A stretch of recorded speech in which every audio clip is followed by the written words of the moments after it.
Hello बच्चे, Anuradha ma'am here. आज हम कंटिन्यू करते हैं इमोशनल इंटेलिजेंस के साथ। देखो, लाइफ में सक्सेसफुल होने के लिए इंसान को सिर्फ इंटेलिजेंट होना ही सफिशिएंट नहीं होता है, उसको अपने इमोशंस पर कंट्रोल करना बहुत जरूरी होता है। जैसे हम इंटेलिजेंस को एक्सप्रेस करते हैं इन टर्म्स ऑफ आईक्यू, ऐसे ही हम इमोशनल इंटेलिजेंस को एक्सप्रेस करते हैं इन टर्म्स ऑफ ईक्यू। अगर पर्सन का आईक्यू लेवल तो बहुत हाई है और अगर उसका ईक्यू लेवल बहुत लो है तो उसको लाइफ में सक्सेस मिलनी बहुत मुश्किल हो जाती है। कैसे हम अपने इमोशंस को कंट्रोल करते हैं, ये आता है इमोशनल इंटेलिजेंस में। एक पर्सन जितना एफिशिएंटली अपने इमोशंस को कंट्रोल कर लेता है, उतना ही वो लाइफ में सक्सेसफुल होता है, उतने ही उसके इंटरपर्सनल रिलेशंस डेवलप होते हैं। क्या होते हैं इमोशंस? इमोशंस होते हैं हमारी फीलिंग्स, जिसमें एंगर आता है, लव है, हेट्रेड है, हैप्पीनेस है। ये सारे जो एब्स्ट्रैक्ट नाउन होते हैं, ये सारे आते हैं हमारे इमोशंस में।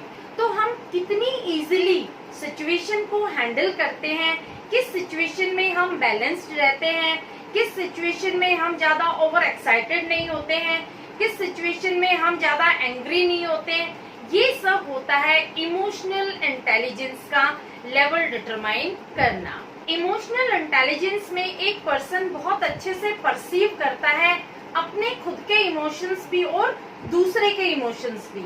वो दूसरे को भी अच्छे से अंडरस्टैंड करता है कि उसका स्टेट ऑफ इमोशन क्या है, हमें उसके साथ किस समय किस तरह का बिहेवियर करना चाहिए। तो क्या इंक्लूड होगा इंटेलिजेंट इमोशंस में? तो कुछ टर्म्स हैं। पहला आता है to monitor one's own and others emotion. एक पर्सन जिसके अंदर ये एबिलिटी है कि वो अपने इमोशंस को बहुत अच्छे से कंट्रोल कर लेता है, ना ही वो कोई अच्छी खबर सुनकर बहुत ज्यादा ओवर एक्साइटेड होता है, ना ही कोई सैड न्यूज सुनकर वो डिप्रेस होता है, तो हम कहेंगे इसका इमोशनल इंटेलिजेंस बहुत अच्छा है, इसका ईक्यू लेवल बहुत हाई है। दूसरा पॉइंट है टू डिस्क्रिमिनेट अमंग देम। जिनका ईक्यू हाई होता है वो अपने आप को डिस्क्रिमिनेट करते हैं दूसरों से। मैं आपको एक एग्जांपल से समझाती हूँ। सपोज जैसे सीबीएसई का रिजल्ट डिक्लेयर हुआ है, दो बच्चे हैं जिनको बहुत अच्छी एक्सपेक्टेशन है कि हमारे मार्क्स बहुत अच्छे आएंगे, लेकिन दोनों बच्चों को उनके एक्सपेक्टेशन के अकॉर्डिंग मार्क्स नहीं मिलते हैं। तो एक बच्चे का कैसा आउटलुक है कि ओहो मेरे तो मार्क्स अच्छे नहीं आए, मेरा तो करियर खराब हो गया, मुझे डीयू में एडमिशन नहीं मिलेगा। और वो क्या बिल्कुल अपने इमोशंस को कंट्रोल नहीं कर पा रहा है, वो डिप्रेशन में चला जाता है, रोता है, बहुत उदास बैठा रहता है। और दूसरा जो बच्चा है वो क्या कहता है कि कोई बात नहीं, अगर हमारा डीयू में एडमिशन नहीं होगा तो लाइफ यही खत्म नहीं होगी। वो अपने इमोशन को बैलेंस बना के रखता है, वो कंट्रोल करता है सिचुएशन को, वो ज्यादा डिप्रेस नहीं होता है, वो उस स्थिति को कंट्रोल करता है, उस सिचुएशन को हैंडल करने की वो कोशिश करता है। तो जिस बच्चे ने उस सिचुएशन को इजीली हैंडल कर लिया, वो आगे लाइफ में सक्सेसफुल होगा, क्योंकि उसके पास बहुत सारी अपॉर्चुनिटीज हैं, वो कोई भी ऑप्ट कर सकता है। लेकिन जो दूसरा बच्चा है वो कहता है कि मेरे मार्क्स अच्छे नहीं आए, वो क्या है, उसका पास्ट तो खराब हो चुका, वो अपने फ्यूचर को भी खराब करेगा, क्योंकि उसका अपने इमोशंस पर कंट्रोल नहीं है, वो उस सिचुएशन को हैंडल ही नहीं कर पा रहा है। तो जो पर्सन इमोशंस को इजीली हैंडल कर लेता है उसे हम कहते हैं इमोशनली इंटेलिजेंट, यानी इसका ईक्यू लेवल हाई है। समझ में आया? Next point is to guide one's thinking and action. अब देखो, इन्हीं दोनों बच्चों के एग्जाम्पल को आगे हम कंटिन्यू करते हैं। जो बच्चा जिसका ईक्यू लेवल हाई है वो दूसरे बच्चे को प्रॉपरली गाइड कर सकता है कि देखो हमारी लाइफ यहीं खत्म नहीं होती, there are many more opportunities और ऑप्शंस बिफोर अस। तो जिसका ईक्यू लेवल हाई होगा वो दूसरों को भी प्रॉपरली गाइड कर पाता है, उनको जो एक्शंस होते हैं उनके एक्शन को चेंज कर सकता है प्रॉपर कन्वेंशन के साथ। तो समझ में आया? तो जिसका ईक्यू लेवल हाई होता है उसमें ऐसी एबिलिटीज होती हैं कि वो अच्छे से सिचुएशन को हैंडल कर लेते हैं, सोसाइटी में इंटरपर्सनल रिलेशंस डेवलप करते हैं, अपना सोशल स्टेटस समाज में अच्छा बनाते हैं, सक्सेस होती है लाइफ में वो डे बाय डे इंक्रीज होती है। तो हम इमोशनल इंटेलिजेंस को कैसे कंक्लूड करेंगे? Emotional intelligence is the ability to express, to control our own emotions as well as emotion of others. हम अपने इमोशंस को भी बहुत अच्छे से परसीव करते हैं और दूसरे की जो सिचुएशन है उसको भी हम बहुत अच्छे से अंडरस्टैंड करते हैं और उसको हम प्रॉपर गाइड करते हैं ताकि वो उस सिचुएशन को इफेक्टिवली हैंडल कर सके। तो समझ में आया इमोशनल इंटेलिजेंस क्या होता है? अगर हम लाइफ में सक्सेसफुल होना चाहते हैं तो सबसे पहले हमें अपने इमोशंस पर कंट्रोल करना होगा।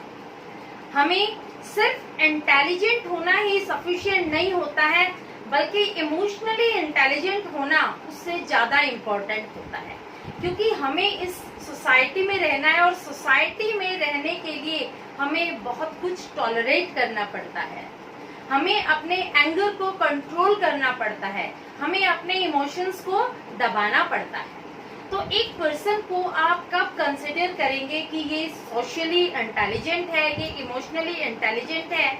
उसके कुछ फीचर्स मैंने यहाँ लिखे हैं। देखो, सबसे पहला पॉइंट आता है sensitive and sensitive to his feeling and emotions. जो आदमी अपनी फीलिंग्स और अपने इमोशंस को बहुत अच्छे से समझता है कि किस सिचुएशन में मुझे कैसे बिहेव करना है, उस पर्सन को हम कहेंगे ये इमोशनली इंटेलिजेंट है। इस पर्सन का EQ लेवल हाई है।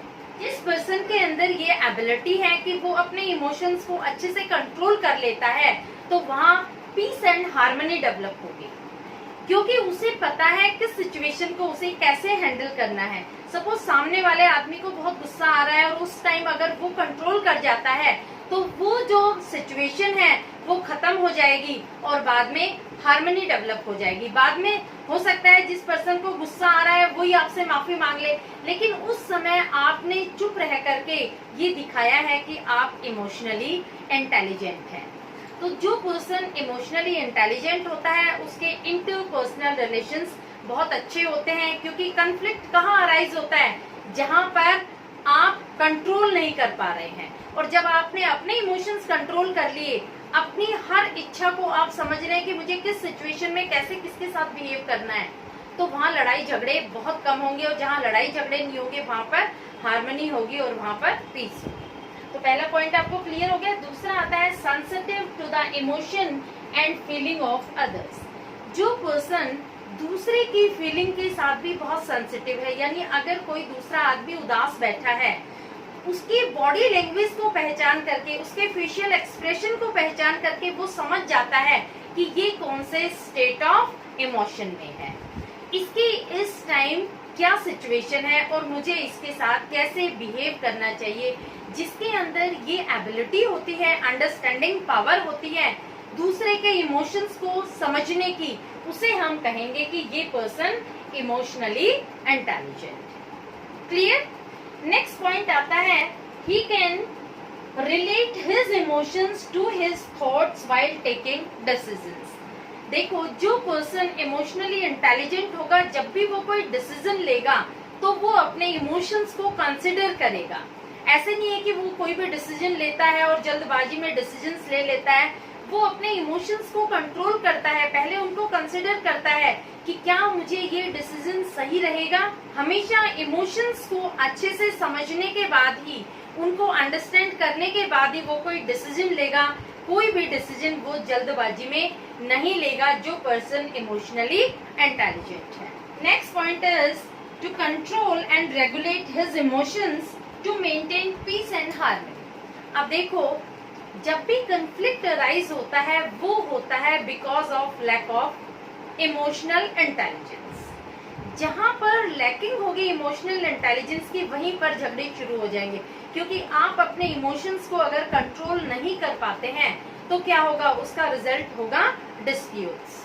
तो अगर हमारा अपने इमोशंस पर कंट्रोल है, हम अपने एंगर को कंट्रोल कर सकते हैं, हम अपनी हेट्रेड को कंट्रोल कर सकते हैं, तो हम easily peace and harmony maintain कर सकते हैं। Clear? Next point is to जज the impact and intensity of your emotions. अब देखो, जो पर्सन इमोशनली इंटेलिजेंट है उसे ये भी पता है कि जो बात वो किसी दूसरे पर्सन से कह रहा है उसका इम्पैक्ट क्या होगा उस पर, इसलिए कभी भी वो ऐसे वर्ड्स नहीं बोलेगा जो दूसरे के लिए पेनफुल हो। तो हमेशा वो बोलने से पहले, कुछ एक्शन करने से पहले सोचेगा। इमोशनली इंटेलिजेंट पर्सन हमेशा सोच समझ के ही बोलता है, क्योंकि जो भी हम बोलते हैं कहीं ऐसा तो नहीं है वो किसी को हर्ट कर रहे हो।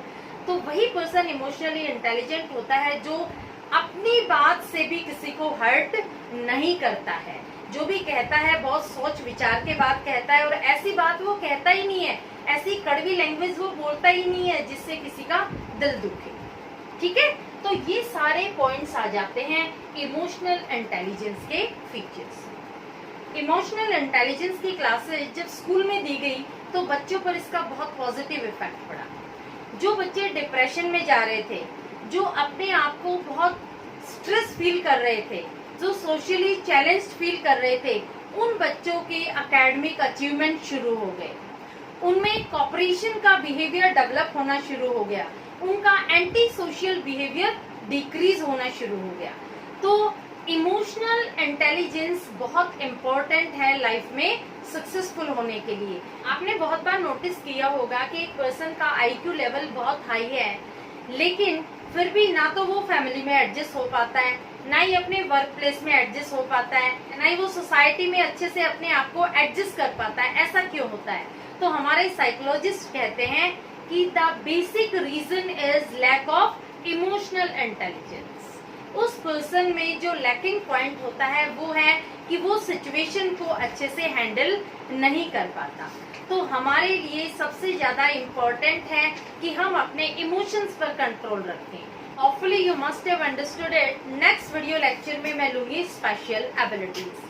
अगर आपको मेरा वे ऑफ टीचिंग समझ में आता है तो please like, subscribe and share it to your friends. Okay, thank you.